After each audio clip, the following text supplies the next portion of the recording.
tranquille ton micro.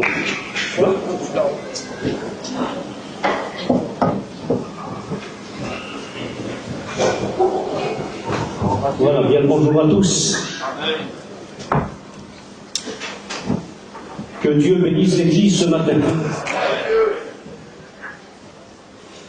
Je remercie Jérémie ainsi que toute l'équipe. Je voudrais dire tout simplement ce que Jérémie a dit. Si vous écoutez là, Jérémie a dit il faut rester jusqu'à la fin. Voilà, ce matin, on a faim de la parole de Dieu. Et ce matin, avec la grâce de Dieu, nous allons goûter la Bible. Il faut avoir un petit peu plus d'appétit. Il nous faut manger la Bible. Il nous faut encore un petit peu plus d'appétit, il faut avaler la Bible. Apocalypse chapitre 10, verset 10. Et ensuite, Jérémie dit, je dévore tes paroles. Donc ce matin, je vais m'adresser à un peuple qui aime la Bible, la parole de Dieu. Donc le thème, puisque le frère m'a demandé, c'est Tite chapitre 2, verset 1er. Paul dit ceci, et nous allons le lire parce que il faut lire la Bible, la parole de Dieu. Tite chapitre 2 et le verset 1er. Voilà ce qu'il est dit. Dis les choses qui sont conformes à la sainte doctrine. On dit gloire à Dieu. On ne dira pas autre chose si ce n'est pas écrit. Les frères qui ont passé, que ce soit René, que ce soit Steve avant, René, Esaïe, ça leur parlait en disant que ce n'est pas nous qui le disons, c'est la Bible. Et quand c'est la Bible qui le dit, alors Jésus dit dans Matthieu, chapitre 4, et le verset 4, il est écrit, et on dit gloire à Dieu dans ça. Je vais essayer, avec la grâce de Dieu, vous apporter quelque chose que j'ai apporté aux étudiants. Est-ce que les étudiants de la première et la deuxième année sont là? Veuillez pouvoir, s'il vous plaît, les premières et les deuxièmes années. Voilà. Quelques-uns. Que Dieu les bénisse. C'est dommage que je ne leur ai pas donné les réponses avant. Puisque moi, je vais vous poser des questions par rapport aux questions que j'ai posées à eux, sans leur donner la réponse. Alors ce matin, je voudrais qu'on soit attentifs à la parole de Dieu. D'accord? Allez, on va commencer. Déjà, je voudrais dire ici, à cette assemblée, un jour, les hommes ont dit qu'ils voulaient voir un miracle. Et Jésus dit dans l'évangile de Matthieu, chapitre 12, verset 41, ça parle de Jonas. Jonas, il a prêché. La Bible dit que 120 000 personnes se sont converties à la prédication de Jonas. Et Jésus dit, il y a ici plus que Jonas. Les prédicateurs, c'est bien. Moi-même, c'est bien aussi. Mais je voudrais dire qu'il y a plus que nous. Il y a Jésus.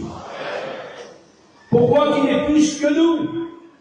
Parce que la Bible, elle dit, dans le psaume 103, c'est lui.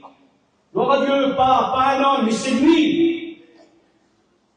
Il pardonne tous tes péchés. C'est lui qui guérit toutes tes maladies. C'est lui qui délivre. On dit gloire à Dieu. Et que le nom du Seigneur en soit béni. À Dieu soit la gloire. Je voudrais faire une lecture dans la Bible. Moi, je sais que je m'en sors pas trop bien quand je note, là. Sur les papiers, j'ai noté pas mal de choses. Bon, je ne crois pas que je pourrai tout dire. Mais je voudrais quand même vous citer un verset de la Bible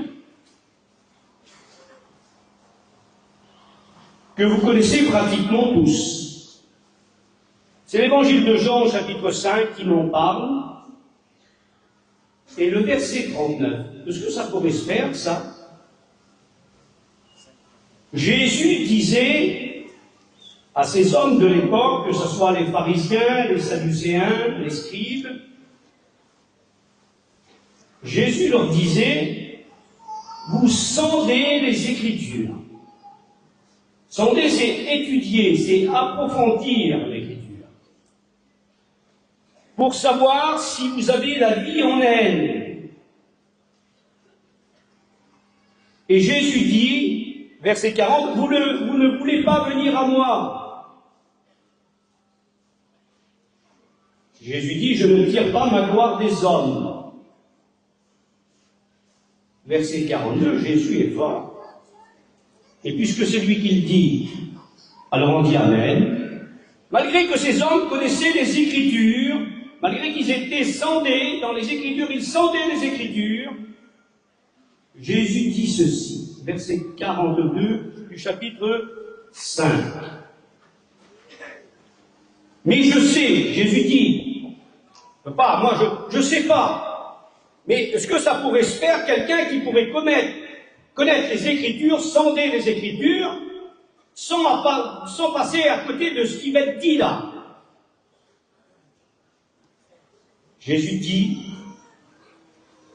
mais je sais que parmi vous, qu'il n'y a pas l'amour de Dieu qui habite en vous. Je le relis, mais je sais que vous n'avez pas en vous l'amour de Dieu. Est-ce que ça pourrait se faire de connaître les Écritures, de sonder les Écritures, et que l'amour de Dieu n'est pas en nous? Pour que l'amour de Dieu soit en nous, d'après l'évangile de Jean, chapitre 16, et le verset 8, on ne peut pas avoir l'amour de Dieu si on n'a pas été convaincu de péché, de justice et de jugement. Il faut qu'on soit des hommes convaincus, des femmes convaincues. Et la Bible dit que lorsqu'on était convaincus par Dieu, nous avons passé par la foi la repentance et la conversion. Nous sommes convertis, nous sommes nés de nouveau. Et la Bible dit que celui qui est né de nouveau, il aime Dieu et il aime aussi son frère. La Bible dit ceci, et que le nom du Seigneur en soit béni. La Bible, elle parle de la nouvelle naissance. Si on n'est pas né de nouveau, on ne peut pas posséder l'amour de Dieu en nous. Alors la Bible, elle dit ceci, et que le nom du Seigneur en soit béni. Pour naître de nouveau, vous le savez, il faut passer par la foi, la repentance et la conversion. Nous sommes nés de nouveau à cause qu'on a passé par la foi, la repentance et la conversion. On n'est pas converti à un mouvement, on est converti à Dieu, on est converti à Jésus. On dit gloire à Dieu pour ça. Et la Bible, elle dit que l'action du Saint-Esprit rentre en ligne de compte parce qu'il y a trois personnes. La première personne, c'est Dieu, c'est Jésus ensuite, et le Saint-Esprit ensuite. Et la Bible, elle dit que Dieu, dans Romains chapitre 5, le verset 5, que Dieu a pris son amour, qu'il l'a déversé dans le cœur. Romains chapitre 5, verset 5. Il l'a déversé dans notre cœur par le moyen du Saint-Esprit. On dit gloire à Dieu.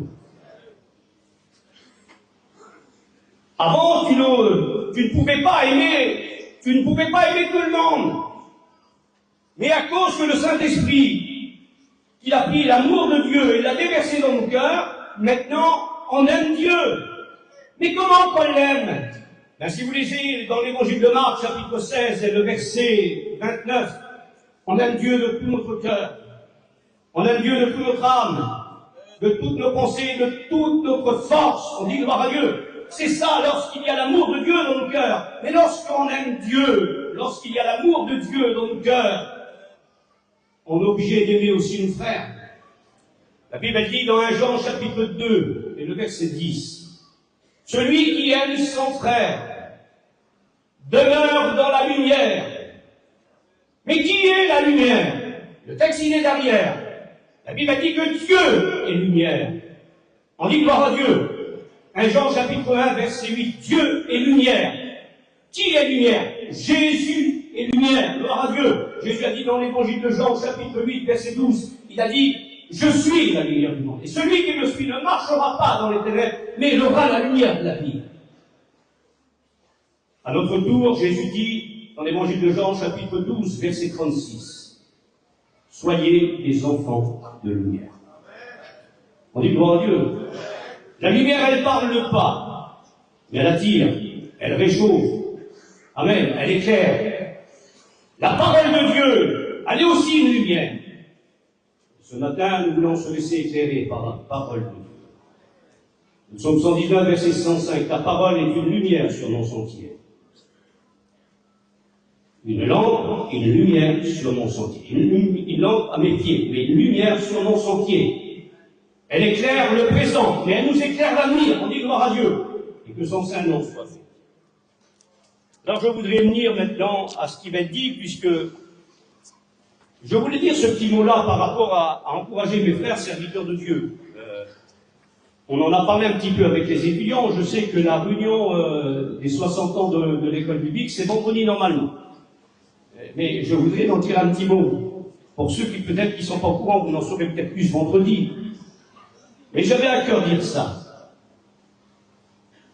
Parlons pas de la caravane, puisque les premiers cours ont été apportés dans une petite camping. On l'appelait l'école biblique roulante. Mais c'est en 1966 que la première propriété a été achetée. Cette propriété que vous connaissez tous. Il y a des anciens qui ont passé par cette école biblique-là, en 1966. Cette école biblique se trouve entre Gien et Montargis. Ce petit village s'appelle Les Choux.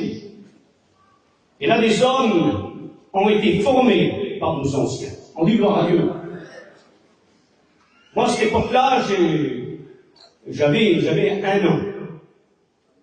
Parce que je suis né en 65. Et ensuite, les choux ont été vendus. En 76. Et on a acheté à Anna. On dit gloire à Dieu. Quels sont ceux qui se rappellent d'Anna? Ah, moi je lève la main, gloire à Dieu. Hein. Je sais qu'il y a des frères qui ont passé par l'équipe là, l'équipe qu'on est, ils ont passé par l'école biblique. Pourquoi je veux dire ça? Je dis ça parce que c'est important ce qui va être dit. Non pas parce que c'est moi qui le dis. Mais en Orne, on a resté 10 ans aussi. En Orne se trouve entre Aubigny-sur-Ner et la chapelle d'Orgilan, dans le centre de la France. Et là aussi, des dizaines, des centaines d'hommes ont été formés dans cet enseignement de l'école biblique. Ensuite, la dernière école biblique en Orne, ça a été en 86. 87 a été vendu, on a acheté ici en 87. 88, première école biblique. Ça fait 38 ans que nous sommes ici, et depuis 38 ans, les hommes sont formés dans cette formation d'école biblique. C'est pour ça que je vous ai cité ce texte de la Bible, dit les choses qui sont conformes. J'aimerais dire que tous les étudiants, tous les serviteurs de Dieu, ils ont passé par les choux, que ce soit par en Orne, ou soit ici, à Nevoix, tout ce qui a été dit, ça a été dit concernant la parole de Dieu. Ces hommes ont été enseignés. Il y en a, c'est vrai, qui sont partis. Nous anciens nous ont enseignés. Je vous le dis de la part du Seigneur, c'est pas dérangeant. Nous anciens nous ont enseignés. Et nous prenons la relève, gloire à Dieu. On a pris la relève depuis quelque temps. Et souvent, nous avons été corrigés par nos anciens. Ils nous ont enseigné, mais corrigés. Et pour être corrigés, il faut être des hommes humiliés. On dit gloire à Dieu. Alors, merci à Dieu. Maintenant, je m'adresse à l'auditoire. J'ai apporté cette année, comme mes frères serviteurs de Dieu, ceux qui sont de l'enseignement, moi j'ai apporté 4 études pour la première année et 4 études pour la deuxième année. Et je vais commencer avec les premières années. Et je voudrais vous poser la question ce matin. J'ai marqué ici, et que Dieu fasse, moi je crois de tout mon cœur que vous allez répondre. En première année, j'osais poser la question concernant l'étude du paradis. Et la question, c'est celle-ci. Combien de fois le mot paradis est mentionné dans la Bible? Et les étudiants de la première année ont répondu. 3 fois le mot paradis apparaît dans toute la Bible. On dit gloire à Dieu. Et ils ont appris qui en a parlé le premier. Jésus en a parlé le premier. Gloire à Dieu. Évangile de Luc, chapitre 23, verset 43. Jésus a dit, je te le dis, tu seras avec moi dans le paradis. Quand Jésus dit ça, c'est pas la première parole. C'est la deuxième parole. Parce que la première parole, c'est Luc chapitre 23, verset 34. Jésus a dit, Père, pardonne-leur. Ça veut dire quoi? Ça veut dire que s'il n'y a pas le pardon des péchés, il n'y a pas de paradis. Pour aller au paradis, il faut être pardonné de son péché. Et pour être pardonné, le seul qui peut nous pardonner s'appelle Jésus. Le seul qui peut nous purifier de tout péché. Selon 1 Jean chapitre 1 verset 7, c'est Jésus, le sang de Jésus, nous purifie de tout péché. On dit gloire à Dieu. Et ce matin, je m'adresse à un peuple qui a été pardonné. C'est pour ça que bientôt, nous irons au paradis. On dit gloire à Dieu. La deuxième mention, c'est 2 Corinthiens chapitre 12, verset 2. Paul dit ceci, je connais un homme qui fut ravi jusqu'au 3e ciel dans le paradis de Dieu. Ce n'est pas le paradis d'un homme, mais c'est le paradis de Dieu. La Bible, elle dit que l'apôtre Paul, lui, est un homme de doctrine, un homme qui a écrit 13 épîtres. Lorsqu'il parle du 3e ciel, lorsqu'il parle du paradis, il est limité. Tellement que c'est grand, tellement que c'est important. La Bible a dit que c'est des choses ineffables, c'est des choses qu'on ne peut pas expliquer. Ensuite, l'apôtre Paul dit ceci, je connais un homme en Christ qui fut ravi jusqu'au 3e ciel. Avec Jésus, pour y aller au paradis, il faut être pardonné. Avec l'apôtre Paul, il faut être en Christ. Et être en Christ, ça veut dire être né de nouveau. Il est dit dans 2 Corinthiens, chapitre 5, verset 17, si quelqu'un est en Christ, il est une nouvelle créature. Les choses anciennes sont passées. Et voici, toutes choses sont devenues nouvelles. Et vous allez dire, mais pourquoi que les anciennes choses auraient tendance à remonter? J'aimerais vous dire que la chair est faible, mes frères et sœurs. Je vous le dis de la part du Seigneur, c'est vrai. Jésus a dit sur les disciples, il n'a pas dit ça sur tous les disciples, mais il a dit ça sur 3 apôtres, 3 disciples. Évangile de Marc, chapitre 14, versets 30, 31, il le dit. Vous n'avez pas pu veiller 1 heure avec moi. Et Jésus précise, la chair est faite. Pourtant, là, ici, il y a Pierre, il y a Jean et il y a Jacques. La chair est faible. J'aimerais vous dire de la part du Seigneur, et je le redis, pourquoi que ces anciennes choses auraient tendance à remonter? La chair est faible, la chair est forte. Concernant le diable, notre nouvelle naissance nous garantit. La Bible dit que celui qui est né de nouveau, le malin, ne le touche pas. 1 Jean chapitre 5, verset 19. Je voudrais dire à cette assemblée que la chair est faible. C'est pour ça que l'apôtre Paul dit « J'ai crucifié la chair et ses désirs ». C'est pour ça qu'il a dit « Je suis crucifié avec Christ ». Mais être crucifié, ça ne suffira pas. Ensuite, il dit « Je suis mort avec Christ ». Tellement que la chair est faible, tellement qu'elle est forte. Ça ne suffira pas non plus. Et l'apôtre Paul va un peu plus loin. Il dit, j'ai été enseveli avec Christ. Et c'est à partir de là que Galates chapitre 2, verset 20, rentre en ligne de compte par rapport à ces 3 étapes. Crucifié, mort, enseveli. Il dit, ce n'est plus moi qui vis, c'est Christ qui vit en moi. Mes frères et sœurs, ce matin, laissons vivre le Christ en nous. On dit gloire à Dieu. Que son Saint-Nom soit béni. Avec Jean, puisque Jean en parle aussi, Apocalypse chapitre 2, verset 7, il dit celui qui vaincra, il sera avec moi, il mangera de l'arbre du paradis, qui est dans le paradis, mais à celui qui vaincra, il sera avec moi, et il mangera de l'arbre qui est dans le paradis. Avec Jésus, il faut être pardonné. Avec Paul, il faut être en Christ. Avec Jean, il faut être des vainqueurs. On dit gloire à Dieu. Soyons des vainqueurs face à notre ennemi. Soyons des vainqueurs face au péché. Face à la tentation. Face à tout ce qui pourrait nuire à notre vie spirituelle. Soyons des vainqueurs. On dit gloire à Dieu. Ensuite, je vous ai posé cette question-là. Je vous la pose ce matin. Si vous répondrez, ça fait 10 points. Parce que lorsqu'on répond, les étudiants, ils ont 10 points. Je vous pose la question. Qui nous amènera au paradis? Parce que vous le savez, c'est Jésus. On dit gloire à Dieu. Voilà pourquoi je parle de lui ce matin. Jésus a dit dans Jean chapitre 14, verset 1er, on vit un monde de trouble. Jésus a dit que votre cœur ne se trouble pas. Croyez en Dieu et croyez en moi.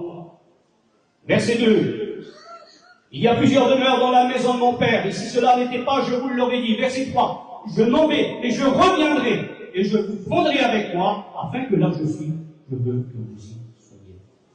Aussi, on dit gloire à Dieu. La troisième question, c'est celle-ci. Je leur ai posé la question puisque il y a au moins 8 points doctrinaux concernant ceux qui seront jetés dans les temps de feu, avec bien sûr le ciel et la terre. Mais sur les 8, je leur ai dit, répondez-moi et donnez-moi 2 bonnes réponses. Quels sont ceux des 2 premiers personnages qui seront jetés dans les temps de feu? Et les étudiants ont répondu. On dit gloire à Dieu. Le livre de l'Apocalypse, chapitre 19, verset 20. La bête égale l'Antichrist, le fils de la perdition. 2 Thessaloniciens, chapitre 2, verset 6. La Bible dit qu'il sera pris, et ils seront jetés tous les 2 vivants dans les temps de feu. Et à quel moment ils seront pris et jetés dans les temps de feu? Selon Apocalypse, chapitre 19, verset 11, c'est au retour en gloire, lorsqu'on vient avec Jésus. Amen. Les 2 premiers personnages, ils sont pris et ils sont jetés dans les temps de feu. Et les étudiants répondent. On dit gloire à Dieu. Donc j'ai posé cette question-là aussi. Selon Apocalypse, chapitre 21, verset 4, qu'est-ce qu'il n'y aura plus au paradis? Alors, ils ont répondu, puisque j'ai les réponses là. Dans le paradis, il n'y aura plus de larmes. On ne dit pas gloire à Dieu. Dans le paradis, il n'y aura plus de larmes. Dans le paradis, la mort n'existera plus. Mais pourquoi que la mort n'existera plus? Selon 1 Corinthiens, chapitre 15, verset 26, la Bible, elle appelle la mort le dernier ennemi, et le dernier ennemi qui sera détruit. Selon Apocalypse chapitre 20 et verset 15, la Bible dit que la mort sera prise et elle sera jetée dans les temps de feu. Et les étudiants ont marqué et ils ont eu comme note 10 points. Plus de larmes, la mort n'existera plus. On dit gloire à Dieu. Je pourrais m'étendre, mais je ne m'étends pas trop. Je cite simplement les textes de la Bible. La Bible, elle dit qu'il n'y aura plus quoi ensuite? La Bible, elle dit qu'il n'y aura plus de deuil. Mes frères, mes sœurs, la terre nous fait pleurer. La terre, elle provoque du stress, de l'angoisse, de la peur. Mais j'aimerais vous dire que dans le paradis, il n'y aura plus de larmes. La Bible dit que la mort n'existera plus, gloire à Dieu. Mais la Bible dit qu'il n'y aura plus de deuil. La Bible dit qu'il n'y aura plus de cris. La Bible dit qu'il n'y aura plus de douleur. Et on pourrait donner quelques exemples concernant les douleurs. Mais la Bible dit que les douleurs n'existeront plus. Je ne veux pas énumérer, mais Dieu connaît tes douleurs. Le Seigneur est capable de guérir ce matin. Mais je sais une chose, que le Seigneur peut guérir à tout moment. On dit gloire à Dieu. Et que les douleurs n'existeront plus. Que le nom du Seigneur en soit béni. Alors j'ai marqué aussi les retrouvailles. On dit gloire à Dieu. Avec qui on sera au paradis. Les retrouvailles.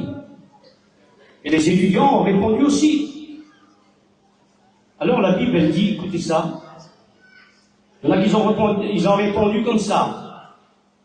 Gloire à Dieu. Lorsqu'on sera avec le Seigneur, lorsqu'il vient nous chercher, selon 1 Thessaloniciens, chapitre 4, verset 16, ça se fait au son de la trompette de Dieu. La Bible dit qu'on part, la Bible dit que les morts en Christ vont ressusciter. Nous, les vivants, on est changés d'après 1 Corinthiens, chapitre 15, verset 51 52. Paul dit, voici, je vous dis un mystère, nous ne mourrons pas tous, mais tous nous serons changés. Et d'un seul coup, on part. Et les retrouvailles. Qui on va retrouver? Les retrouvailles, c'est qu'au paradis, on sera avec Dieu. On dit gloire à Dieu. Dieu qu'on n'a jamais vu, on le verra. Gloire à Dieu. Ensuite, la Bible dit qu'on sera avec Jésus. La Bible dit aussi qu'on sera avec le Saint-Esprit, la troisième personne de la divinité, celui qui nous conduit dans toute la vérité. Ensuite, nous serons avec les anges. Mais la Bible dit que nous serons avec nos bien-aimés. J'ai dit ça aussi. Moi, j'aime pas trop dire belle réunion. Moi, je préfère dire une bonne réunion. Mais vous avez participé à des bonnes réunions. Que ce soit dans nos conventions, dans nos retraites, dans les séminaires, dans les régionales. Maintenant, il n'y en a plus trop. Mais la plus belle des réunions, c'est lorsqu'on sera avec le Seigneur Jésus. Cette réunion-là, elle s'appelle, d'après 2 Thessaloniciens, chapitre 2, verset 1er, notre réunion avec lui, la réunion avec Jésus. On dit gloire à Dieu. Elle sera belle parce que ça sera la réunion avec Dieu, avec Jésus, avec le Saint-Esprit, avec les anges, avec nos bien-aimés. On dit gloire à Dieu. Et la Bible dit au chapitre 5 du livre de l'Apocalypse, c'est le verset 11, la Bible dit que là, on chantera un cantique nouveau. Il ne faut pas surtout louper cette réunion-là. On dit gloire à Dieu. Ensuite, ça c'est pour la première année, ça passe vite. J'ai marqué ici, et je leur ai posé la question, comment reconnaître un homme choisi par Dieu? Vous voulez le savoir ce matin? Alors j'ai posé quelques questions. Et ces questions, c'est celle-ci. Être choisi par Dieu, d'après le psaume 70, verset 78, c'est Dieu qui choisit les hommes, gloire à Dieu. Et j'ai marqué ici, Dieu emploie des noms pour un homme choisi, gloire à Dieu. Et je voudrais dire à tous mes frères serviteurs de Dieu, à tous les étudiants, à tous les candidats au ministère, et pour eux peut-être ceux qui attendent pour entrer à l'école biblique, Dieu emploie des noms pour savoir si nous avons bien été choisis par lui. Et il va se servir d'un homme. Et cette question-là, c'est celle-ci. Dieu emploie des noms concernant David. La Bible dit dans 1 Samuel chapitre 13 et le verset 14, Dieu dit, j'ai choisi David, l'homme selon mon cœur. Un homme est choisi selon le cœur de Dieu. On dit gloire à Dieu. Pourquoi? Parce que Dieu, selon 1 Samuel chapitre 16, verset 7, Dieu ne regarde pas l'apparence, il ne regarde pas la hauteur, mais il regarde le cœur. On dit gloire à Dieu. Et mes frères serviteurs de Dieu, nous avons été choisis par Dieu. Parce que Dieu avait regardé à notre cœur. Il n'a pas toujours regardé à l'intelligence, mais il a regardé à notre cœur. On dit gloire à Dieu. Ensuite, la Bible dit dans le psaume 4 et le verset 4, David, Dieu l'a choisi parce que c'est un homme pieux. Et le mot pieux, c'est un homme droit. C'est un homme spirituel. C'est un homme de justice, gloire à Dieu. C'est un homme qui ne fait pas de préférence. C'est un homme pieux, c'est un homme droit. On dit gloire à Dieu. Et j'aimerais vous dire que le Seigneur a choisi des messagers, des serviteurs de Dieu, parmi notre peuple, comme il a choisi nos anciens, des hommes selon son cœur, mais aussi des hommes pieux, des hommes droits. On dit gloire à Dieu. Ensuite, Dieu dit, j'ai choisi, 1 Roi, chapitre 11, verset 34, mon serviteur. Ben, merci à Dieu, Dieu a servi et il nous a choisis pour le servir. J'ai souvent l'habitude de dire ceci, faisant attention à la sévérité, faisant attention aux acclamations, faisant attention à l'orgueil. Je vais en parler un petit peu ce matin. Et j'aimerais vous dire tout simplement qu'avant que David soit roi, il était berger. On dit gloire à Dieu. Je voudrais dire à mes frères serviteurs de Dieu, avec tout le respect que je leur dois, soyons des bergers. Un berger, c'est quelqu'un qui soigne, c'est quelqu'un qui visite, c'est quelqu'un qui protège. On dit gloire à Dieu. Et que le nom du Seigneur en soit béni. Dieu donne des précisions encore. Quel est l'homme choisi? La Bible elle dit ceci. L'homme choisi, selon Nombre chapitre 16, verset 5, Dieu dit, c'est celui qui s'approchera de moi. On dit gloire à Dieu. Mes frères, mes sœurs, on a besoin plus que jamais de s'approcher du Seigneur. Et la Bible dit que s'approcher de Dieu, c'est notre bien, gloire à Dieu. Et lorsqu'il est question de s'approcher, c'est égal communion. On a besoin d'être des hommes et des femmes, vous avez besoin d'être des femmes de communion. La Bible dit, c'est celui qui sera saint. Nombre chapitre 16, verset 7. Celui qui sera saint, c'est un homme de sanctification. C'est un homme qui marche avec Dieu. On dit gloire à Dieu. C'est un homme qui marche pas dans tout ce qui est contraire à la sainte doctrine, mais marche dans la sanctification. La sanctification, c'est une doctrine biblique qu'on retrouve plusieurs fois dans la Bible. Et la Bible, elle dit, dans 1 Thessaloniciens, chapitre 4, et le verset 1er à 2, il dit ce que Dieu veut, c'est votre sanctification. On dit gloire à Dieu. Un homme qui a été choisi par Dieu, c'est un homme qui s'approche. Une chrétienne, c'est une femme qui s'approche de Dieu. Un homme, on le reconnaît lorsque c'est un saint homme de Dieu. J'ai aussi souvent l'habitude de dire, lorsque la femme, la Sunamite, dans 2 Rois, chapitre 4, lorsqu'elle a vu passer Élisée, elle a dit, cet homme, c'est un saint homme de Dieu. La sainteté est mentionnée avant l'homme de Dieu. Il nous faut être des hommes. Mes sœurs, il vous faut que vous soyez des femmes de sanctification. On dit gloire à Dieu. Ensuite, il y a un autre exemple. Il dit, je choisirai celui que le bâton fleurira. Et là, il est question de Aaron. Le bâton, c'est le symbole de l'habit. Nous ne servons pas quelqu'un. Jésus, c'est le symbole de la vie. On dit gloire à Dieu. Jean chapitre 6, verset 35. Je suis le pain qui est descendu du ciel. Jésus a dit dans Jean chapitre 14, verset 6, je suis le chemin, je suis la vérité, je suis la vie. Et ce Jésus, gloire à Dieu, il est le symbole de la vie. Nous servons quelqu'un qui, non pas simplement qu'il est mort, mais la Bible dit qu'il est ressuscité. Et il est parmi nous ce matin. On dit gloire à Dieu. Voilà pourquoi que vous êtes là ce matin. J'ai marqué aussi que le Seigneur a choisi parmi tous ces hommes des patriarches, des sacrificateurs. Je ne sais pas si je suis sacrificateur, je ne sais pas si je suis prophète. Mais je sais quelque chose que le Seigneur nous a choisi. Et s'il a choisi aussi des apôtres dans le Nouveau Testament, s'il a choisi aussi des rois dans l'Ancien Testament, la Bible m'apprend qu'il a choisi des hommes simples, il a choisi des bergers. On dit gloire à Dieu. Merci au Seigneur pour ces questions qui est très importante. Maintenant, je viens à la troisième étude que j'apportais à ces étudiants de la première année. Il est question de l'orgueil. Écoutez ça. Je vous pose la question. Qui a péché le premier? Alors,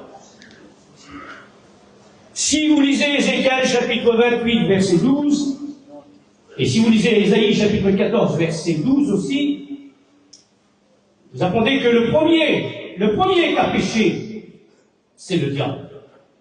Et la Bible dit que l'orgueil a provoqué sa chute. Et Paul le reprend.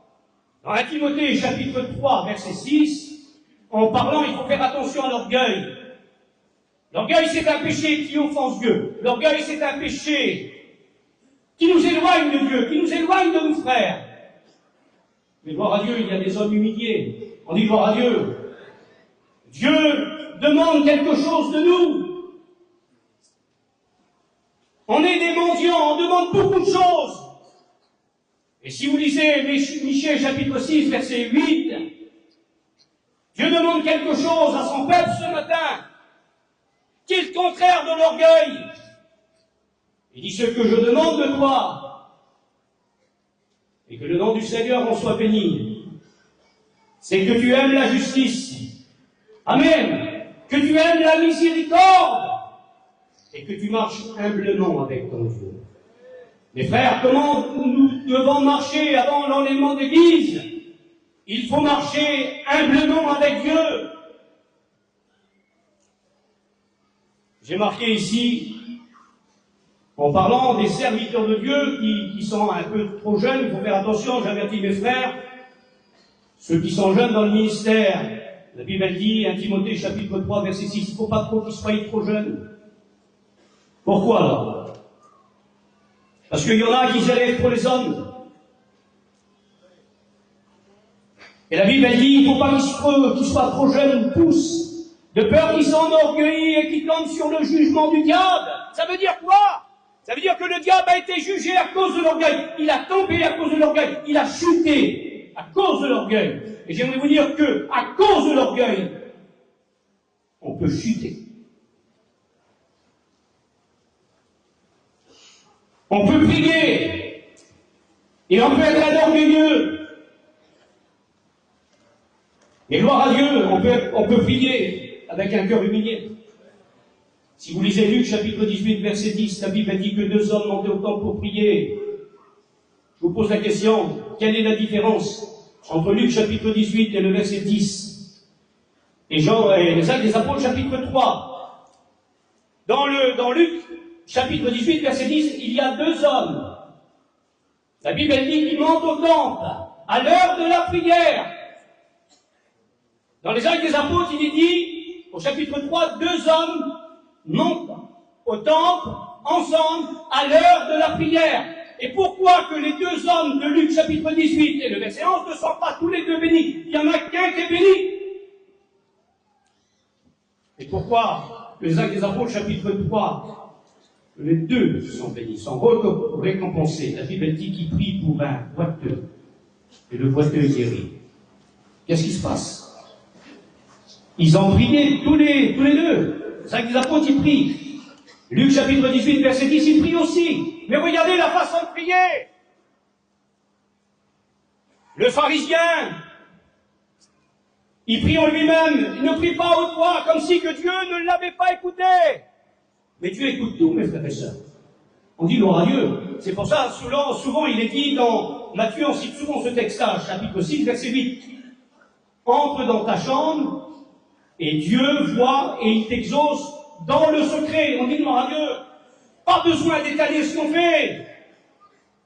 Ah, il prie en lui-même et il dit: oh Dieu, je te rends grâce de ce que je ne suis pas comme le reste des hommes, qui sont injustes, ravisseurs, Moi, je jeûne 2 fois la semaine, je donne la dîme de tous mes revenus. Quel homme que c'est! Mais lui, il n'avait pas besoin, avant de jeûner, avant de donner la dîme de tous ses revenus. Ce qu'il avait besoin, c'est de demander pardon à Dieu. Parce que sa prière était celle d'un orgueilleux. La Bible dit, celui qui était à distance, le publicain, n'osait même pas lever les yeux au ciel. Il se frappait la poitrine. Et il disait, oh Dieu, sois apaisé envers moi, qui suis un pécheur. Et la Bible dit, Jésus prend la parole, il dit, verset 14, celui-ci descendit dans sa maison, justifié, béni, car quiconque s'élève sera abaissé. Alors pourquoi dans Luc chapitre 1, chapitre 18, verset 10, il y en a qu'un qui est béni? Ben, si vous remarquez, la Bible dit que ces 2 hommes, ils ont monté au temple à l'heure de la prière, mais il est précisé qu'ils ne montent pas ensemble. Tandis que les actes des apôtres, ils montent à l'heure de la prière. 2 hommes montés à l'heure de la prière, ensemble. Et lorsqu'ils en est ensemble, le Seigneur règne. Je voudrais dire à cette assemblée qu'on a besoin plus que jamais d'être ensemble. Tu peux être assis à côté de quelqu'un et ne pas être ensemble. Tu peux vivre dans ton foyer et ne pas être ensemble avec ta compagne. Tu peux vivre dans ton foyer avec ton mari et ne pas être ensemble. Les frères et sœurs, être ensemble, c'est le symbole de la bénédiction. On dit gloire à Dieu, c'est la clé, c'est la réussite pour être béni. Et que le nom du Seigneur en soit béni. Ensuite, j'ai marqué ici. Je leur ai posé la question, nous, on l'a déjà écouté, on a déjà eu ça dans les cours, par nos anciens. Et vous allez se rappeler, je ne veux pas citer des noms. Mais la question, c'est celle-ci. L'orgueil peut se traduire par 3 façons.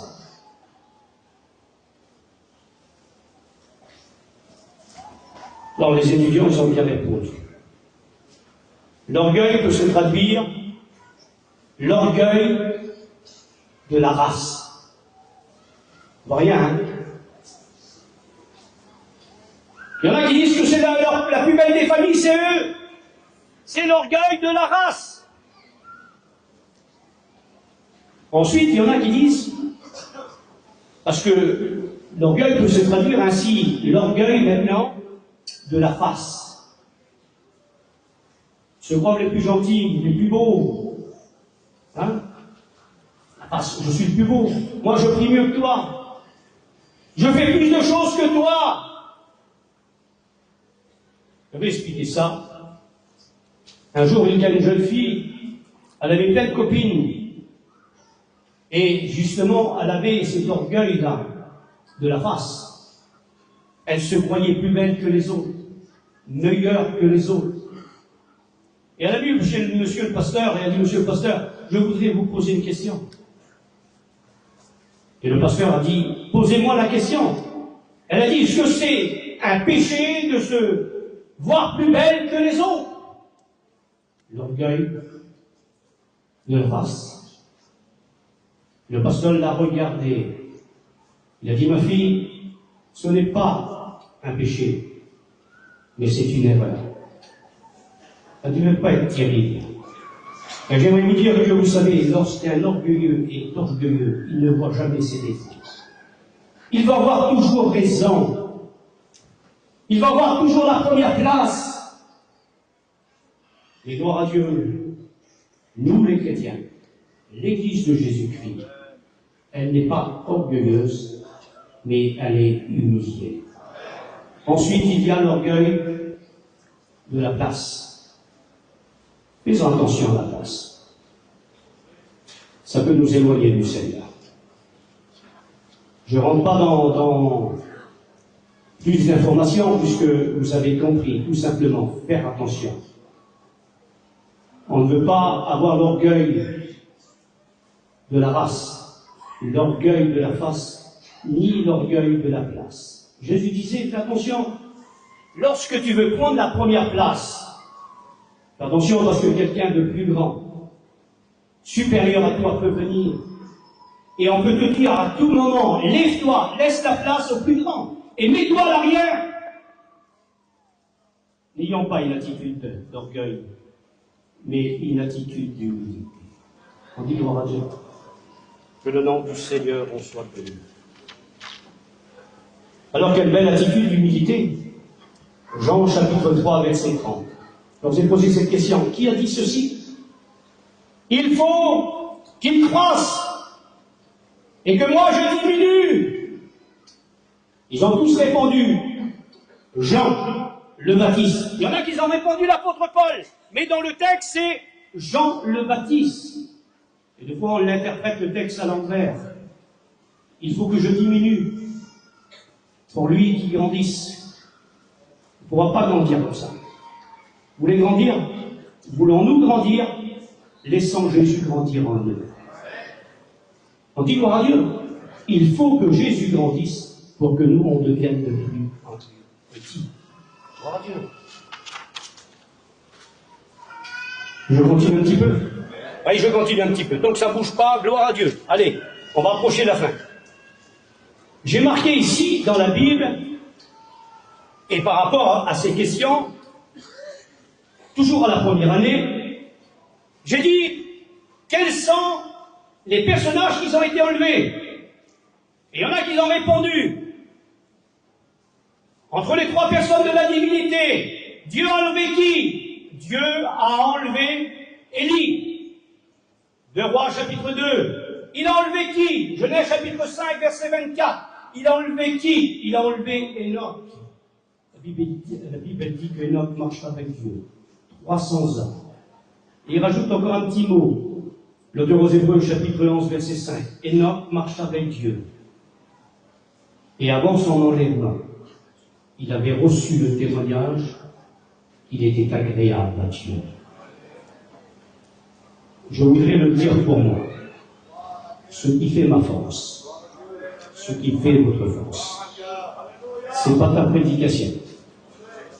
Ce qui fait ta force, ce n'est pas ton chant, ma sœur. Ce qui fait ta force, mon frère, ce n'est pas non plus ton témoigner, simplement de rendre témoignage ici. Ce qui fait ta force, ce n'est pas non plus que tu travailles dans le matériel. Ce qui fait ta force, 2 Corinthiens, chapitre 1, verset 12, c'est ton témoignage.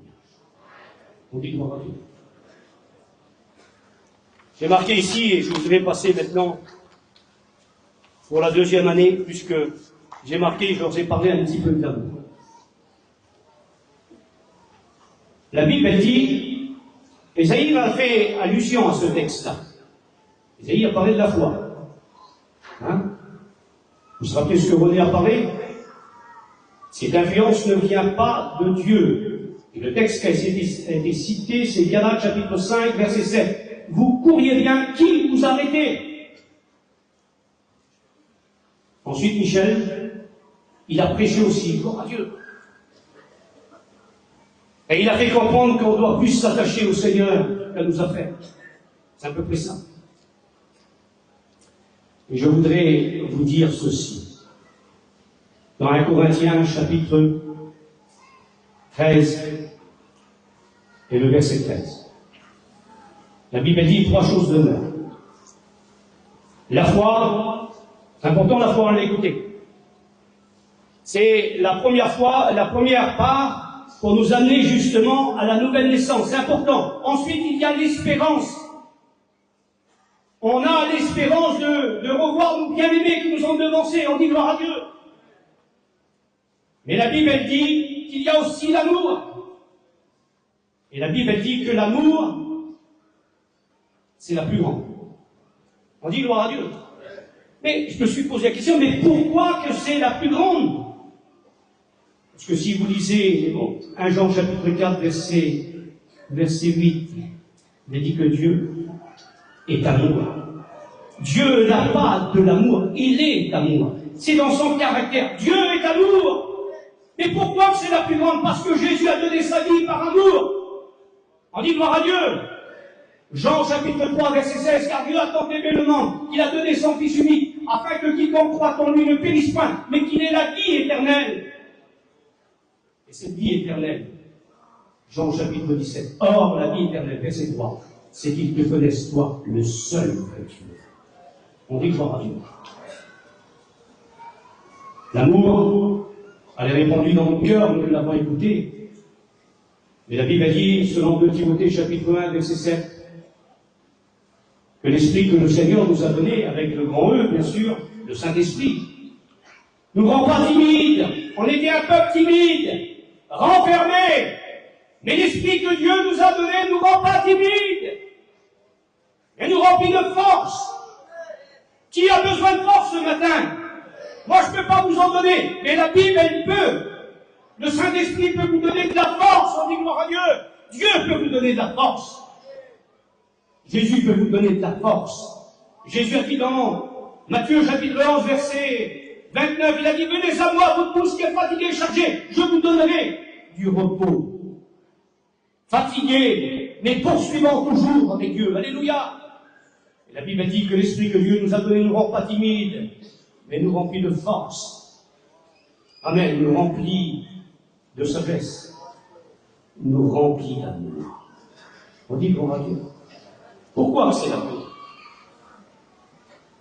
Parce que selon 1 Corinthiens, chapitre 13, la Bible dit, même si je parlerai, c'est l'apôtre Paul qui dit, même si je parlerai la langue des anges, quelle capacité?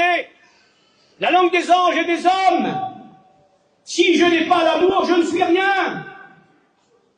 J'aimerais vous dire, ne mettez jamais les dents spirituelles avant l'amour.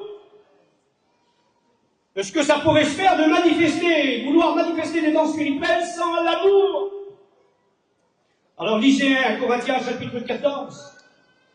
Paul dit ceci, recherchez l'amour, ensuite aspirez aux dents. On dit gloire à Dieu. Ça veut dire quoi? Ça veut dire tout simplement qu'on ne peut pas manifester les dents spirituelles au nombre de 9. Que ce soit les 3 dents de révélation, la parole de sagesse, la parole de connaissance, et le discernement des esprits, que ce soit les 3 dents de puissance, le don de la foi, le don des guérisons, le don des miracles, que ce soit les 3 dents vocaux, la prophétie, la diversité des langues ou l'interprétation des langues.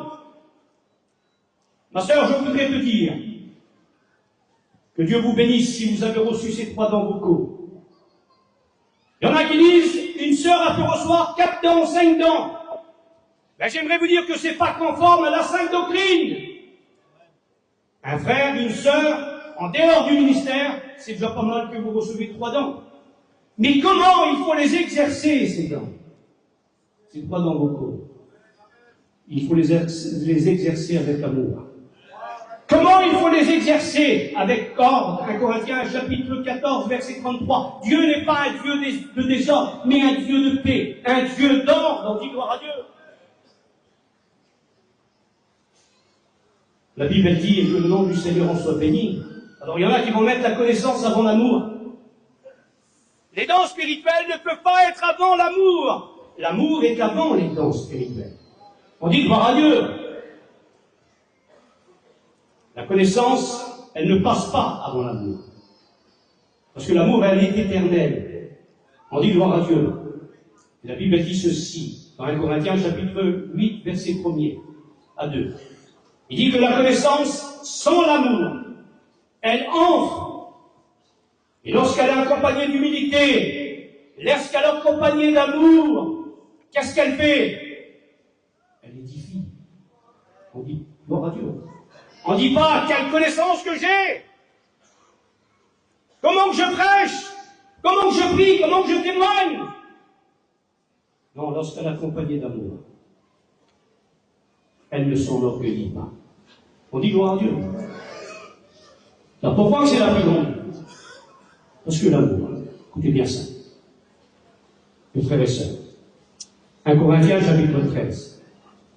Si je parlerai la langue des anges et des hommes, si je n'ai pas l'amour, je ne suis rien. Si je distribuais mon corps pour être brûlé, et si je distribuais tous mes biens pour la nourriture des pauvres, si je n'ai pas l'amour, je ne suis rien. La Bible dit que l'amour, elle est patiente. Vous dites pas gloire à Dieu. Vous trouverez ça dans Galates chapitre 5, verset 22. Le fruit de l'esprit, c'est la patience. Mais avant la patience, il dit le fruit de l'esprit, c'est l'amour. On ne peut pas être patient si on n'a pas d'amour. C'est l'amour que tu auras qui te donnera la patience. On dit gloire à Dieu. Si tu n'arrives pas à te maîtriser, c'est qu'il y a un manque d'amour à la base. Parce que la Bible dit que le fruit de l'esprit, c'est l'amour, mais le petit dernier, la maîtrise de soi, savoir garder son calme. Recherchons l'amour. Amen. C'est pour ça que je vous dis, 1 Corinthiens chapitre 14, il dit, recherchez l'amour. C'est important de parler en langue. Seigneur, comme c'est important. Vous pouvez te poser une question ce matin. Ça fait combien de temps que tu n'as pas parlé en langue? Pour parler en langue, il faut être baptisé du Saint-Esprit. Le baptême du Saint-Esprit pour la première fois. Se trouve dans les Actes des Apôtres, chapitre 2. La Bible dit qu'ils furent tous, au nombre de 120 personnes, ils furent tous remplis du Saint-Esprit. Et ils se mirent à parler en langue. Ça fait combien de temps que tu n'as pas été renouvelé? Ou peut-être, ça fait combien de temps que tu n'as pas parlé en langue? Et tu vas me dire, mais pourquoi parler en langue? Parle en langue parce que la Bible dit dans 1 Corinthiens chapitre 14 verset 2, celui qui parle en langue ne parle pas aux hommes, mais parle à Dieu. C'est des mystères qui dit à Dieu. Moi je ne pourrai pas te comprendre, mais Dieu me comprend. Tu pourras dire des mystères à Dieu. Par contre, celui qui prophétise, verset 3 du chapitre 14, il dit, il parle aux hommes. La prophétie, c'est parler. C'est édifier, c'est exhorter. On dit gloire à Dieu. Mais merci à Dieu de l'ordre établi. C'est pour ça que je vous ai dit, par rapport à ce texte, nous voulons dire les choses qui sont conformes à la sainte doctrine. On dit gloire à Dieu. Je voudrais terminer. La Bible dit que l'amour, elle est patiente. Elle est pleine de douceur. Amen. L'amour, elle n'est point envieuse. Elle n'envie pas les choses des autres. Elle dit, que Dieu soit béni. Si lui l'a aussi, elle l'a. On dit, gloire à Dieu, c'est pas toujours comme ça. L'amour, dans l'amour, il n'y a pas d'injustice. Et là, je voudrais m'arrêter un petit peu. L'amour, dans l'amour, il n'y a pas d'injustice. Est-ce que ça pourrait se faire qu'il y a de l'injustice? Ben, s'il y a de l'injustice qui se fait, et je ne voudrais pas en dire plus que ça, ça veut dire qu'il y a un manque d'amour. Mais quand il y a de l'amour, la Bible dit qu'il n'y a pas d'injustice. Il n'y a pas de favoritisme. C'est pas Zinda, c'est mon fils, c'est ma fille. Non, non. C'est la justice. Parce que l'amour, dans l'amour, il y a non pas de l'injustice, mais la justice. La Bible, elle dit que l'amour, elle croit tout. Elle espère tout. Elle excuse tout. Amen. À cause de ton amour, tu peux même excuser ta belle-mère. Tu peux même excuser ta belle-fille. Tu peux même excuser ton beau-père. Tu peux même excuser ton beau-fils. Tu peux même excuser celui qui t'a fait du mal. On dit gloire à Dieu. Je voudrais terminer avec cette note. J'ai marqué ce matin sur le petit papier, le premier temple qui a été construit. Dans la nuit, je pense à ça. Écoutez bien, je l'ai marqué ce matin. Regardez un petit peu l'importance qu'on a, nous les chrétiens, l'église de Jésus-Christ. Toute cette église-là, elle forme le peuple du Seigneur. On dit gloire à Dieu. Et je voudrais vous dire, selon l'évangile de Jean, chapitre 10, verset 28, que nous sommes dans la main du Seigneur. Et personne ne nous ravira de sa main. Écoutez bien ça. Le premier temple a été construit par Salomon. A été détruit en 586 avant Jésus-Christ par le roi Nabuchodonosor. Ensuite, il y a un deuxième temple qui a été reconstruit avec Esdras Néhémie. Et ce deuxième temple, écoutez bien ça, ce deuxième temple a été détruit par un homme. En l'an 70, par Titus. Ces temples-là, bien que ça ait été dicté par Dieu, voulu par Dieu, mais c'est une construction humaine, bien qu'il y a le plan divin derrière. Et je pense à ça. Quelle importance qu'on a nous les chrétiens. Il est dit dans 1 Corinthiens, chapitre 3, verset 16. Dieu parle par le moyen de l'apôtre Paul. Il dit ceci. Ne savez-vous pas que vous êtes le temple de Dieu? On dit gloire à Dieu. Le premier temple a été détruit par le roi Nabuchodonosor. Le deuxième temple a été détruit par Titus. Et là, la Bible dit, ne saviez-vous pas que vous êtes le temple de Dieu? Et regardez la garantie pour nous. Il dit, si quelqu'un voudrait détruire ce temple, Dieu le détruira. On n'a pas à craindre, Dieu veille sur son œuvre. On dit gloire à Dieu. Je voudrais qu'on ferme une mission. Ce matin, écoutez bien, moi je crois de tout mon cœur. Merci, ne partez pas s'il vous plaît. Je voudrais juste dire ça. Ne partez pas. Dans cette réunion-là, il va se passer des bonnes choses. Je ne vais pas vous garder longtemps, je termine. Mais je vous pose la question. Qui veut que son amour augmente ce matin? Alors je voudrais que vous se leviez de votre place. Je ne veux pas vous faire lever la main. Plus d'amour pour Dieu, plus d'amour pour son œuvre, plus d'amour pour mon frère, plus d'amour pour ma soeur, plus d'amour pour mes beaux-parents, plus d'amour pour mes beaux-fils, pour mes belles-filles, plus d'amour à Dieu, les uns envers les autres. Plus d'amour pour notre mission. Je voudrais dire ceci. Il est dit dans 1 Corinthiens, chapitre 10, verset 31, faites tout pour la gloire de Dieu. Mes frères, pendant qu'on a les yeux fermés, mes sœurs, pendant qu'on a les yeux fermés, je voudrais vous dire quelque chose avec un amour. Tout ce que nous faisons, il faut le faire par amour. C'est pas gênant ce que je veux dire. Je vous le dis de la part du Seigneur, c'est pas gênant.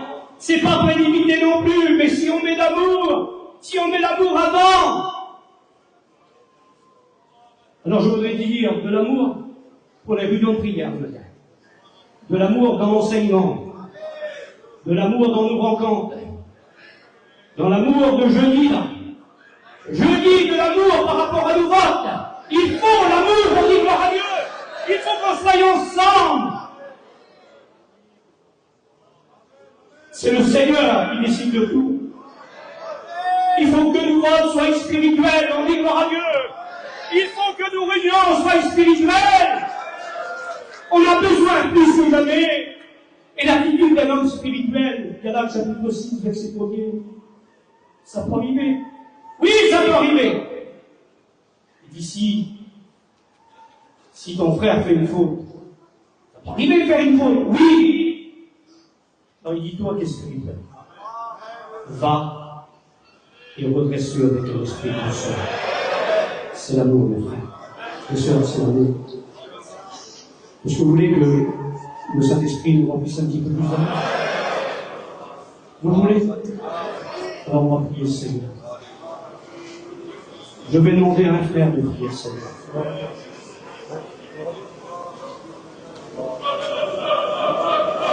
Gloire à Dieu, gloire à Dieu. Écoutez bien, je dis ceci.